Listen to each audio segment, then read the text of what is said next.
My name is Clemens. I'm the product lead for TensorFlow Extended, the end-to-end machine learning platform that we built for TensorFlow. And we have a lot of exciting announcements, so let's jump right in. A lot of you may be familiar with this graph. We published this in a paper in 2017. And the main point that I usually make on this graph is that there's more to machine learning than just the training part. In the middle, the trainer piece, that's where you train your machine learning model. But if you want to do machine learning in production reliably in a robust way, you actually need all of these other components before and after and in parallel to the training algorithm. And often I hear sometimes from researchers, well, I really only do research. I only care about training the machine learning model, and I don't really need all of these upstream and downstream things. But what I would argue is that research often leads to production, and what we want to avoid is researchers having to re-implement their hard work in the model that they've built when they want to put their model into production. And that's actually one of the main reasons why we open source TensorFlow, because we really wanted the research community to build the models in a framework that we can then use and actually move into production. A second comment that I hear often is, well, I only have a very small data set that fits in a single machine, and all of these tools are built to scale up to hundreds of machines, and I don't really need all of these heavy tools. But what we've seen time and time again at Google is that small data today becomes large data tomorrow, and there's really no reason why you would have to re-implement your entire stack just because your data set grew, right? So we really want to make sure that you can use the same tools early on in your journey so that the tools can actually grow with you and your product with the data so that you can scale the exact same code to hundreds of machines. So we've built TensorFlow Extended as a platform at Google, and it has had a profound impact to how we do machine learning in production and into becoming an AI-first company. So TFX really powers some of our most important alphabet companies. Of course, Google is just one of the alphabet companies. So TFX is used at 6 different alphabet companies. And within Google, it's really used with all of the major products and also all of the products that don't have billions of users that are not on this slide. And I've said before that we really want to make TFX available to all of you because we've seen the profound impact it has had on our business. And we're really excited to see what you can do with the same tools in your companies. So a year ago, we talked about the libraries that we had open sourced at that point in time. So we talked about TensorFlow Transform, the training libraries, estimators, and Keras, TensorFlow Model Analysis, and TensorFlow Serving. And I made the point that back then, as today, all of these are just libraries. So they're low-level libraries that you still have to use independently and stitch together to actually make work end-to-end for your own use cases. Later that year, we added TensorFlow Data Validation. So that made the picture a little more complete, right? But we're still far away from actually being done yet. However, it was extremely valuable to release these libraries at that point in time because some of our most important partners externally has also had a profound impact with some of these libraries. So we've just heard from our friends at Airbnb. They use TensorFlow Serving in that case study that they mentioned. Our friends at Twitter just published this fascinating blog post of how they used TensorFlow to rank tweets on their home timeline. And they've used TensorFlow Model Analysis to analyze that model on different segments of their data, and use TensorFlow Hub to share some of the word embeddings that they've used for these models. So coming back to this picture. For those of you who've seen my talk last year, I promised everyone that there will be more. Because again, this is only the partial platform. It's far away from actually being an end-to-end platform. It's just a set of libraries. So today, for the very first time, we're actually sharing the horizontal layers that integrate all of these libraries into one end-to-end platform, into one end-to-end product, which is called TensorFlow Extended. But first, we have to build components out of these libraries. So at the top of this slide, you see in orange the libraries that we've shared in the past. And then in blue, you see the components that we've built from these libraries. So one observation to be made here is that, of course, libraries are very low level and very flexible. So with a single library, we can build many different components that are part of a machine learning pipeline. So in the example of TensorFlow Data Validation, we used the same library to build 3 different components. And I will go into detail on each one of these components later. So what makes a component? A component is no longer just a library. It's a packaged binary or container that can be run as part of a pipeline. It has well-defined inputs and outputs. In the case of model validation, it's the last validated model, a new candidate model, and the validation outcome. And that's a well-defined interface of each one of these components.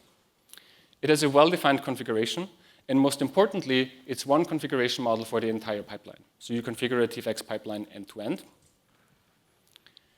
And some of you may have noticed, because model validation needs the last validated model, it actually needs some context. It needs to know what was the last model that was validated.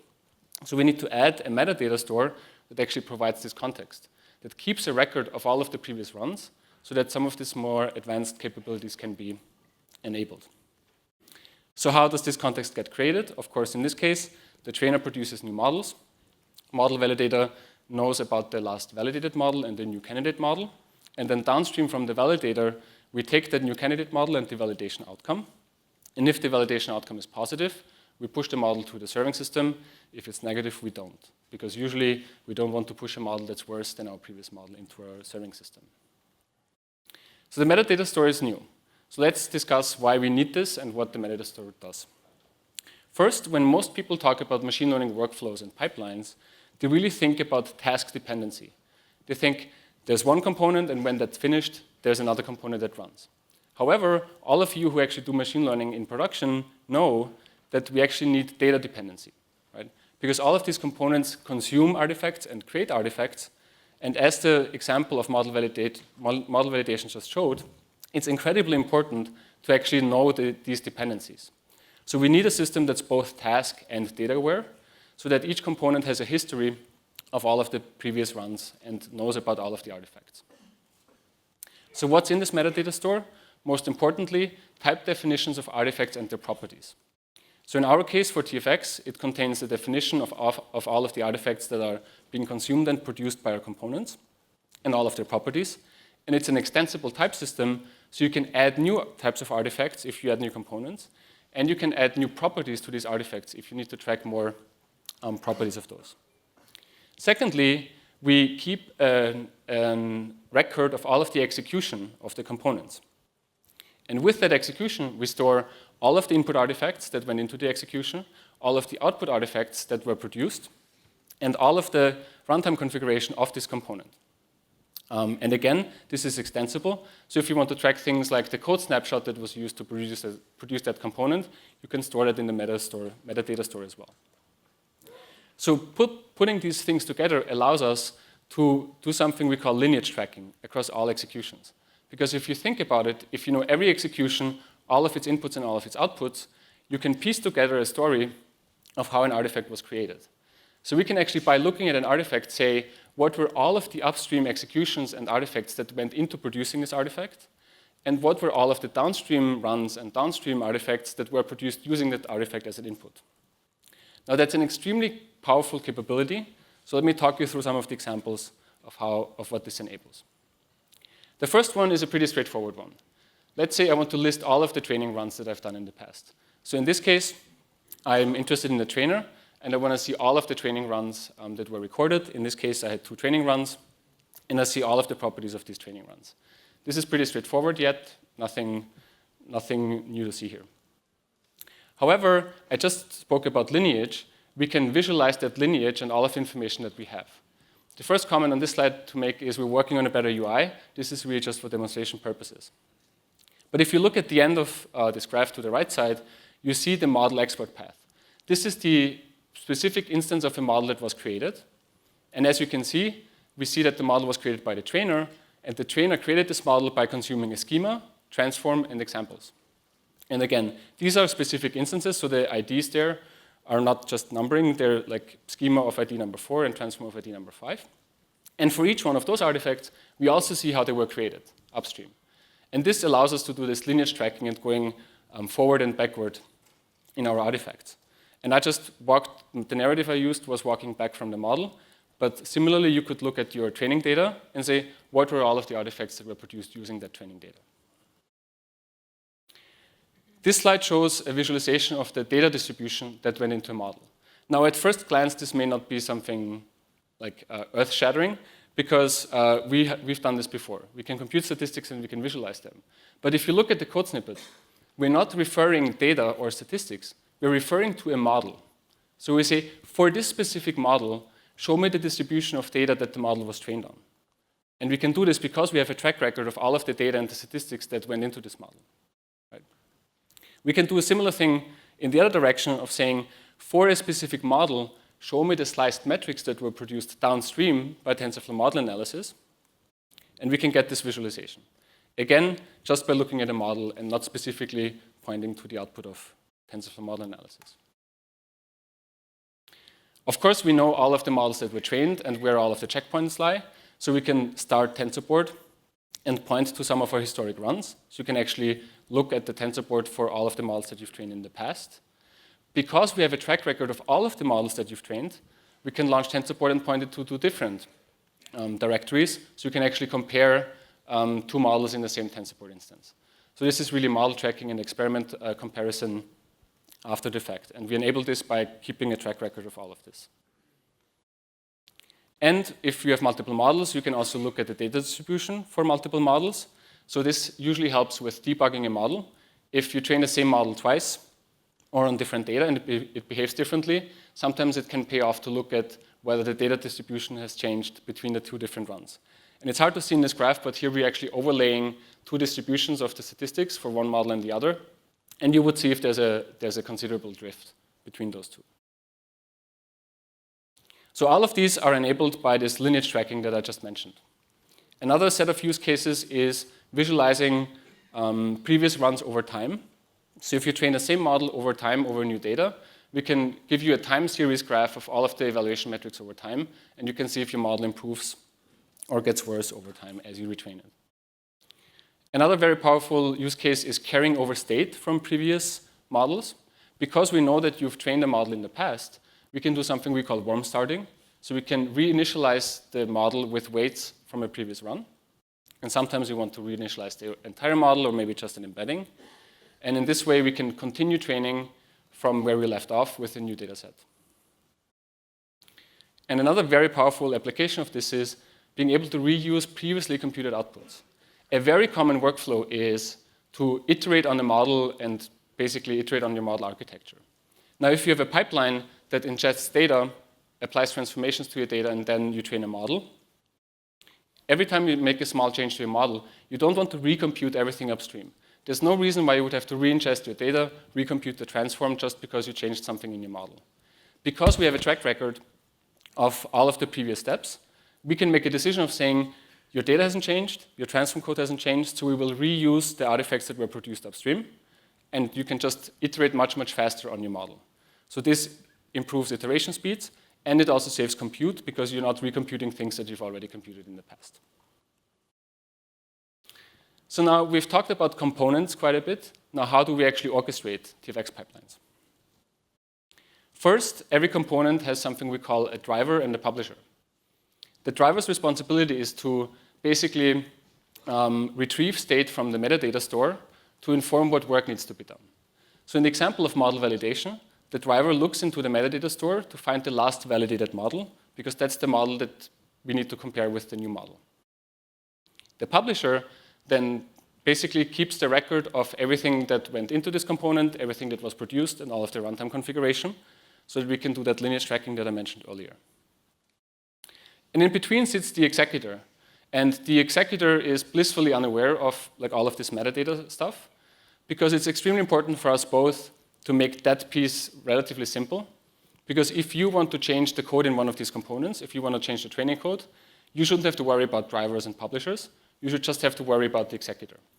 And it also makes it much, much easier to write new components for the system. And then we have one shared configuration model that sits on top that configures end-to-end TFX pipelines. And let's just take a look at what that looks like. As you can see, this is a Python DSL. And from top to bottom, you see that it has an object for each one of these components, from example gen, statistics gen, and so on. The trainer component, you can see, basically receives its configuration, says that your inputs come from the transferred output and the schema that was inferred. And let's just see what's inside of that trainer. And that's really just TensorFlow code. So in this case, as you can see, we just use an estimator, and we use the estimator train and evaluate method to actually train this model. And it takes an estimator, and we just use one of our pre-canned estimators in this case. So this is a wide and deep model that you can just instantiate and return. But what's important to highlight here is that we don't have an opinion on what this code looks like. It's just TensorFlow. So anything that produces a saved model as an output is fair game. You can use a Keras model that produces the inference graph. Or if you choose to, you can go lower level and use some of the lower level APIs in TensorFlow, as long as it produces a saved model in the right format that it can be used in TensorFlow serving, or the eval graph that can be used in TensorFlow model analysis. You can write any type of TensorFlow code you want. So if you've noticed, we still haven't talked about orchestration, right? So we now have a configuration system, we have components, and we have a metadata store. And I know what some of you may be thinking right now. Is he going to announce a new orchestration system? And the good news is no, at least not today. Instead, we talked to a lot of our users, to a lot of you, and unsurprisingly found out, whoops, can we go back one slide? Yeah. Unsurprisingly found out that there's a significant installed base of orchestration systems in your companies. We just heard from Airbnb. Of course, they developed Airflow, and there's a lot of companies that use Kubeflow. And there's a number of other orchestration systems. So we made a deliberate choice to support any number of orchestration systems because we don't want to make you adopt a different orchestration system just to orchestrate TFX pipelines. So the installed base was reason number one. Reason number two is we really want you to extend TFX pipelines. What we publish is really just our opinionated version of what a TFX pipeline looks like and the components that we use at Google. But we want to make it easier for you to add new components before and after and in parallel to customize the pipeline to your own use cases. And all of these orchestration systems are really made to be able to express arbitrary workflows. And if you're already familiar with one of those orchestration systems, you should be able to use them for your use case. So here we show you two examples of what that looks like with Airflow and Kubeflow pipelines. So on the left, you see the same TFX pipeline configured that is executed on Airflow. And then on our example, we use this for a small data set so we can iterate on it fast on a local machine. So in the Chicago taxi cab example, we use 10,000 records. And then on the right side, you see the exact same pipeline executed on Kubeflow pipelines on Google Cloud so that you can take advantage of Cloud Dataflow and Cloud ML Engine and scale it up to the 100 million rows that are in that data set. What's important here is it's the same configuration, it's the same components, so we run the same components in both environments. And you can choose how you want to orchestrate them in your own favorite orchestration system. So this is what this looks like if it's put together. TFX goes all the way from your raw data to your deployment environment. We discussed a shared configuration model at the top, the metadata system that keeps track of all of your runs no matter how you orchestrate those components. And then two ways that we published of how to orchestrate them with Airflow and with Kubeflow pipelines. But as mentioned, you can choose to orchestrate a TFX pipeline in any way you want. All of this is available now, so you can go on GitHub, on github.com/tensorflow/tfx to check out our code and see our new user guide on tensorflow.org/tfx. And I also want to point out that tomorrow we have a workshop where you can get hands-on experience with TensorFlow Extended from 12 to 2 p.m. And there's no prerequisites, you don't even have to bring your own laptop. So with this, we're going to jump into an end-to-end example of how to actually go through the entire workflow with the Chicago taxi cab dataset. And just to set some context, so the Chicago taxi dataset is a record of cab rides in Chicago for some period of time. And it contains everything that you would expect. It contains when the trip started, when they ended, where they started and where they ended, how much was paid for it, and how it was paid. Now, some of these features need some transformation. So latitude and longitude features need to be bucketized. Usually, it's a bad idea to do math with geographical coordinates. So we bucketize them and treat them as categorical features. Vocab features, which are strings, need to be integerized. And some of the dense float features need to be normalized. We feed them into a wide and deep model. So the dense features we feed into the deep part of the model, and all of the others we use in the wide part. And then the label that we're trying to predict is a Boolean, which is if the tip is larger than 20% of the fare. So really what we're doing is we're building a high tip predictor. So just in case if there's any cab drivers in the audience or listening online, come find me later and I can help you set this up for you. I think it would be really beneficial to you if you could predict if a cab ride gives a high tip or not. So let's jump right in, and we start with data validation and transformation. So the first part of the TFX pipeline is ingesting data, validating that data if it's okay, and then transforming it such that it can be fed into a TensorFlow graph. So we start with example gen, And the example chain component really just ingests data into a TFX pipeline. So it takes as input your raw data. We ship, by default, capabilities for CSV and TF records, but that's, of course, extensible, so you can ingest any type of data into these pipelines. What's important is that after this step, the data is in a well-defined place where we can find it, in a well-defined format, because all of our downstream components standardize on that format, and it's split between training and eval. So you've seen the configuration of all of these components before. It's very minimal configuration in most of the cases. Next, we move on to data analysis and validation. And I think a lot of you have a good intuition why that is important. Because, of course, machine learning is just the process of taking data and learning models that predict some field in your data. And you're also aware that if you feed garbage in, you get garbage out. There's really no hope in learning a good machine learning model if the data are wrong, right? Or if the data have errors in them. And this is even reinforced if you have continuous pipelines that train on data that was produced by a bad model, and you're just reinforcing the same problem. So first, what I would argue is that data understanding is absolutely critical for model understanding. There's no hope in understanding why a model is mispredicting something if you don't understand what the data looked like and if the data was okay that was actually fed into the model. And the question you might ask as a cab driver is, why are my trip predictions bad in the morning hours? And for all of these questions that I'm highlighting here, I'm going to try to answer them with the tools that we have available in TFX later. So I will come back to these questions. Next, we really would like you to treat your data as you treat code. There's a lot of care taken with code these days. It's peer-reviewed, it's checked into shared repositories, it's version controlled, and so on. And data really needs to be a first-class citizens in these systems, right? And with this question, what are expected values for my payment types? That's really a question about the schema of your data. And what we would argue is that the schema needs to be treated with the same care as you treat your code. And catching errors early is absolutely critical, because I'm sure, as all of you know, errors propagate through the system. If your data are not okay, then everything else downstream goes wrong as well.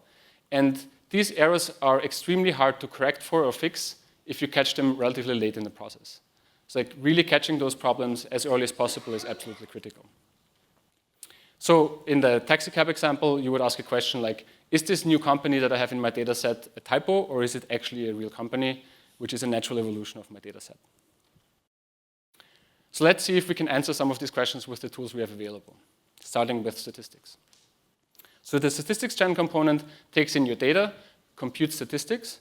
The data can be training, eval data. It can also be serving logs, in which case you can look at the skew between your training and your serving data. And the statistics really capture the shape of your data, and the visualization components we have draw your attention to things that need your attention, such as if a feature is missing most of the times, it's actually highlighted in red. The configuration for this component is minimal as well, and let me zoom into some of these visualizations. And one of the questions that I posed earlier was, why are my tip predictions bad in the morning hours? So one thing you could do is look at your data set and see that for trip start hour, in the morning hours between 2 a.m. and 6 a.m., you just don't have much data, because there's not that many taxi trips at that time. And not having a lot of data in a specific area of your data can mean that your model is not robust or has higher variance, and this could lead to worse predictions. Next, we move on to schema gen. Schema gen takes as input the output of statistics gen, and it infers a schema for you. In the case of the Chicago taxi cab example, there's very few features, so you could handwrite that schema, although it would be hard to handwrite what you expect the string values to look like. But if you have thousands of features, it's hard to actually handwrite that expectation. So we infer that schema for you the first time we run. And the schema really represents what you expect from your data, and what good data looks like, and what values your string features can take on, and so on. Again, very minimal configuration. And the question that we can answer now is, what are expected values for payment types? And if you look here at the very bottom, you see the field payment type can take on cash, credit card, dispute, no charge, P card, and unknown. So that's the expectation of my data that's expressed in my schema. And now the next time I run this, and this field takes on a different value, I will get an anomaly, which comes from the example validator. The example validator takes the statistics and the schema as an input and produces an anomaly report. Now that anomaly report basically tells you if your data are missing features, if they have the wrong valency, if your distributions have shifted for some of these features. And it's important to highlight that the anomalies report is human readable, so you can look at it and understand what's going on. But it's also machine readable, so you can automatically make decisions based on the anomalies and decide not to train a model if you have anomalies in your data. So the example validator just takes as input statistics and a schema. And let me zoom into one of these anomaly reports. Here you can see that the field company has taken on unexpected string values. That just means that these string values weren't there in your schema before. And that can be a natural evolution of your data. Right? The first time you ran this, maybe you just didn't see any trips from those taxi companies. And by looking at it, you can say, well, all of these look like they're normal taxi cab companies. So you can update your schema with this expectation. Or if you saw a lot of scrambled text in here, you would know that there's a problem in your data that you would have to go and fix. Moving on, we actually get to transform. And let me just recap the types of transformations that we want to do. I've highlighted them here in red, in blue, sorry. So we want to bucketize the longitude and latitude features. We want to convert the strings to ints, which is also called integerizing. And for the dense features, we want to actually normalize them to a mean of 0 and a standard deviation of 1. Now, all of these transformations require you to do a full pass over your data to compute some statistics. To bucketize, you need to figure out the boundaries of the buckets. To do a string to int, you actually need to see all of the string values that show up in your data. And to scale to a z-score, you need to compute the mean and the standard deviation. Now, this is exactly what we built TensorFlow Transform for. TensorFlow Transform allows you to express a preprocessing function of your data that contains some of these transformations that require a full pass over your data. And it will then automatically run a data processing graph to compute those statistics. So in this case, you can see the orange boxes are statistics that we require. So for mean normalization, we require a mean and a standard deviation. And what TensorFlow Transform does is it has a utility function that says scale to z-score. And it will then create a data processing graph for you that computes the mean and the standard deviation over your data, return the results, and inject them as constants into your transformation graph. So now that graph is a hermetic graph that contains all of the information that you need to actually apply your transformations. And that graph can then be used in training and in serving, guaranteeing that there's no drift between them. This basically eliminates the chances of training serving skew by applying the same transformations. And at serving time, you just need to feed in the raw data, and all of the transformations are done as part of the TensorFlow graph. So how does it look like in the TFX pipeline? The transform component takes in data, a schema. The schema allows us to parse the data more easily. And code, in this case, this is the user-provided preprocessing function. And it produces the transform graph, which I just mentioned, which is a hermetic graph that applies your transformations, that gets attached to your training and your serving graph. And it optionally can materialize the transform data. And that's a performance optimization that sometimes you need when you want to feed hardware accelerators really fast. It can sometimes pay off to materialize some of your transformations before your training step. So in this case, the configuration of the component takes in a module file. That's just a file where you configure your preprocessing function. And in this code snippet, the actual code is not that important, but what I want to highlight is the last line in this code snippet is how we transform our label, because of course the label is a logic expression of saying, is the tip greater than 20% of my fare?